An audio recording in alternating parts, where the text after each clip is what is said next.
আমি অনেকবার পড়ে গেছি। আমি 6টা বছর থেকে আমি খেলছি, ঘোড়া থেকে পড়ে যায়, মানে আমার মাথায় অনেক আঘাত লাগছে, আমার মাথা এখন আমার ব্যথা করে।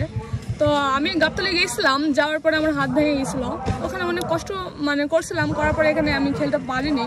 তারপরে আমার জোর করে তারপরে আমি খেলছি, খেলার পরে আমি মুক্তাগাছা আমার বাবার ওখানে গেছিলাম, আমার বাবা অনেক আমাকে জোর করছিল, বাবা আমাকে অনেক সহযোগিতা করে। আমার নিজের বাবা আমার ভালো চায় না, সবসময় খারাপটাই বেশি চায়। আমার যা কিছু লাগে আমি বাবাকে বলি, বাবা আমার এটা প্রয়োজন, এটা প্রয়োজন। আমার নিজের বাবা আমাকে যেটা দেয় নেয় সেটা আমার এই বাবা দেয়। আমি ভাবি দিই এটা আমার নিজের বাবা, এটাই আমাকে মানে কেউ ছিল না, মানে আমি একাই শিখছি। তো আমাদের বাড়ির ঘোড়া ছিল, তো আমি ঘোড়া মাঠে নিয়ে এসে নেচতে আমি শিখে গেছি। আমার বাবা আমাকে মানে হাত ধরে আমাকে তুলে দেয়নি, দিয়ে চল ঘোড়া চল।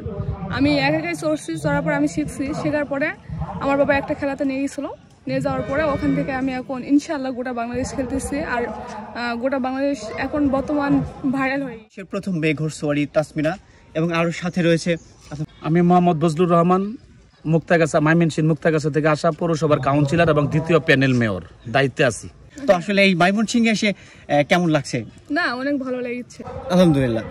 তাসমিনা, আসলে অনেকেই যে প্রশ্নটা থাকে যে তোমার সাথে কিভাবে এই খেলাগুলো নিতে, কারণ আস্তে আস্তে এই একটা পুনর্জাগরণ সৃষ্টি হয়েছে ঘোড়াদৌড়। আগে কিন্তু এরকম ছিল না, আস্তে আস্তে কিন্তু অনেক ব্যাপকতা, এই ব্যাপকতার আমরা যদি বলি মূলেই কিন্তু তাসমিনার একটাই, ঠিক আছে?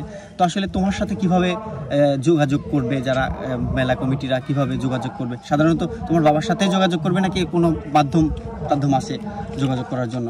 কারণ অনেকেরই অভিযোগ যে আমরা তাসমিনাকে আনতে পারি না, আনার অনেক প্রবল ইচ্ছা মানুষের, তারপরেও ব্যর্থ হয়ে যাচ্ছে। এইখানে একটু ধোঁয়াশাটা ক্লিয়ার করুন। মানে আমার বাবার ফেসবুকে মানে আমার বাবার নম্বর দেওয়া আছে, আমার বাবার সঙ্গে কথা বলে, জাস্ট যেখানে প্রোগ্রাম হয় আমার বাবাই আমাকে নিয়ে এসে, কিন্তু অনেক কষ্ট বোধে আসি, তো আমি সফলতা পাই না।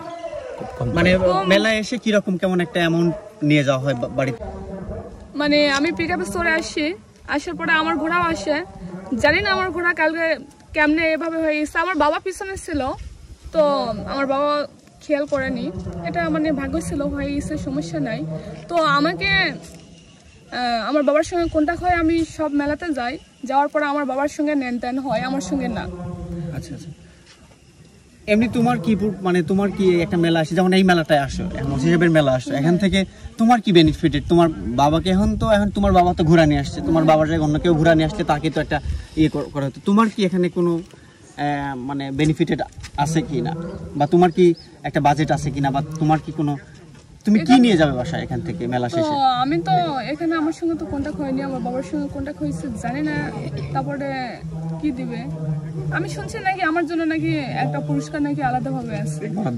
হ্যাঁ, মানে আমার ঘোড়া থেকে সেটাই। আচ্ছা, মানে অনেক। আর তোমার নাম্বারটা যদি আমার ডেসক্রিপশনে লেখার দরকার নেই, তুমি সরাসরি তোমার মুখ থেকে বলো। না, আমার নাম্বারটা দেওয়াটা ঠিক হবে না, মানে আমাকে অনেক ডিস্টার্ব করে, অনেক ফালতু কথা বলে। আপনি দিবেন, ব্যাপার হচ্ছে ও একটা দরিদ্র ঘরের মেয়ে, সেটা জানেন। যেমন সর্বোপরি আল্লাহ তাআলা সবই ইচ্ছা, সর্বপ্রথম আমি আল্লাহ তাআলাকে স্মরণ করি।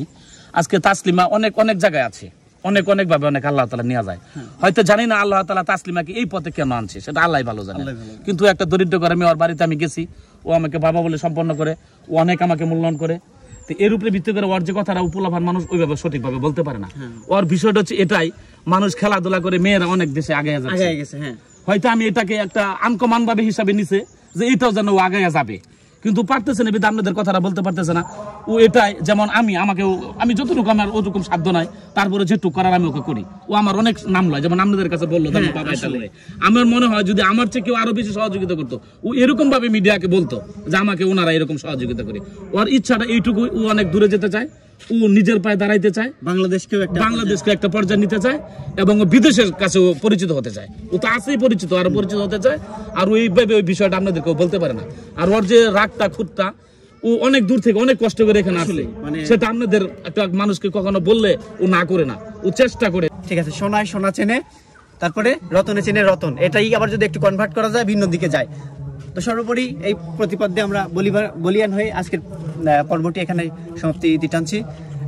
ধন্যবাদ তাসমিনা, আপনার মূল্যবান সময়টুকু আমাদেরকে দেওয়ার জন্য। আসসালামু আলাইকুম।